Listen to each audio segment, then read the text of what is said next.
God literally keeps his promises to Israel. Now, for just a moment, we're in Ezekiel 36. I want you to see with me tonight, we're on, if any of you are keeping track, we're on the 10th of 12 promises God made to Israel. And what I want to do with you tonight is I want you to step back and look with me, how did God keep his promises to Israel? Are they vague? Are they allegorical? Are they incomprehensible? We aren't sure how he kept them?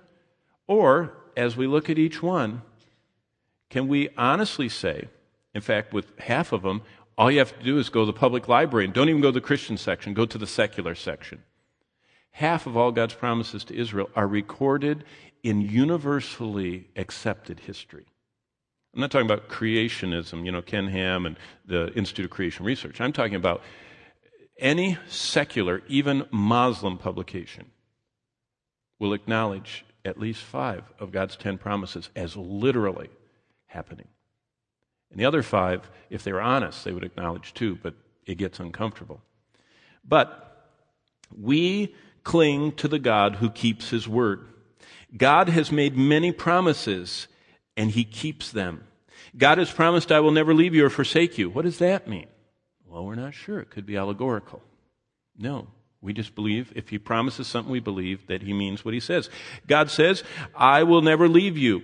I will come again for you. I'm preparing a place for you, etc., etc. And so when he says that, we say, he means it. Well, God made 10 similar, direct promises that we're going to look at tonight, and more that we'll look at in the future, Lord willing. And every one you can believe, because the 9 up through tonight's he's already kept. Tonight's you're seeing in the news. Even tonight, the newswire said that Syria bought from North Korea miniature submarines, plus what we would call weapons of mass destruction. Korea isn't a happy place to be for Christians, and it's a really haven for anything destructive. And they are shipping to Syria chemical weapons. This is nothing new. It's in the news all the time. And these midget submarines where they can plant mines, where they can bring up, commandos to the shore and have them infiltrate and do terrorist attacks. Amazing stuff that's going on. And as God speaks in Ezekiel 36, always remember, the purpose of prophecy is for God to authenticate his identity. Prophecy is the proof that God is God alone. And his name is not Allah. And that's what the end of the world is about. 1 point however many billion people are willing, most of them, to die for Allah. And the true and living God says, that's not who I am. And I'm going to show you, because I'm going to make one group of people, Israel, be the ones that I attach my honor and my name to, and send the whole world against them. The world will not be able to destroy them. It's kind of like King on the Mountain, when you used to play snowballs and say, I'm the king, and everyone attacks you and blasts you with snowballs, and you get knocked down. God says, I'm the king of the mountain. Israel, I'm defending. Take me on. And that's how the world ends, when they take him on. Well, Ezekiel 36, we're going to start in verse 20, and we'll read a few verses there and then on to verses in chapter 39. Let's stand together for the reading of God's word. Let's listen to his voice. Ezekiel 36, verses 20 and onward. And this is what the Lord says. And by the way, it's not just in these verses, but I'm just pointing them out, and I hope that as you see these and as you read Ezekiel in the days ahead, and you should read Ezekiel because you're going to be with him in heaven, okay, if you're a believer. Wouldn't you hate to be at the coffee pot in heaven and say, hey, who are you? And you say, Ezekiel. And say, oh, where are you from?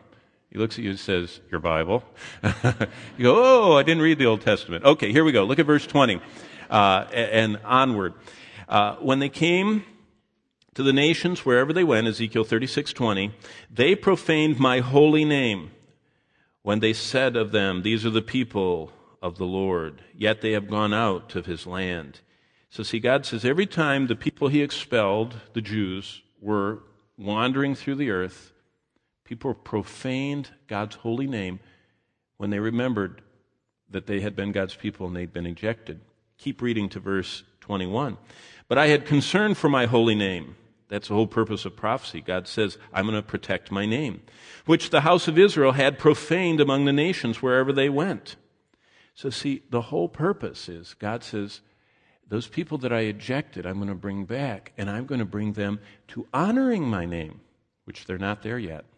Israel's facing the worst water crisis. They're buying water from the Muslims. You know they're desperate. If they're buying water from the Muslims, they're buying tankers of water. Their aquifer is going down into the red zone and beyond. It's going to be saline water soon coming up. The Sea of Galilee is dropping so fast. You know what Benjamin Netanyahu should do? He should come out and say to the whole nation, everybody come out of your houses, look up, true and living God of Israel, please let it rain. You know what? They would have a deluge. God always said, I'll withhold the rains until you acknowledge me. So if anybody knows him, tell him. Go outside and pray. Okay, look at chapter 39, verse 7. Ezekiel 39:7. And this is just another, and you can find this all the way through the book of Ezekiel. 39:7. So I will make my holy name known in the midst of my people Israel. See, God is going to protect them even when they don't want to be protected, even when they don't know they need protection, even when there is no way they could be protected. God is going to protect them as all the nations of the earth surround them and besiege them, and specifically Russia and Iran and Syria and every other Muslim nation comes in hordes on them. And they're right at the end, and they're overwhelmed. Look what God says in verse 7. I will make my holy name known in the midst of my people Israel. I will not let them profane my holy name anymore. Then the nations, that's all the ones attacking them, shall know that I am the Lord, the Holy One in Israel. Israel. There was no Israel from 586 BC to 1948 AD. That's a long time. And God says, I'm going to do this in Israel. So he couldn't do it till after 1948. And it's amazing. Keep going down to verse 25. Same chapter. Therefore, thus says the Lord God, now I will bring back the captives of Jacob and have mercy on the whole house of Israel, and I will be jealous for my holy name. Purpose of prophecy is God is showing that he is the one true and living God. And his signature, his authentication is, he said, I'm the only one that can tell you the future. And he's told us what's going to happen.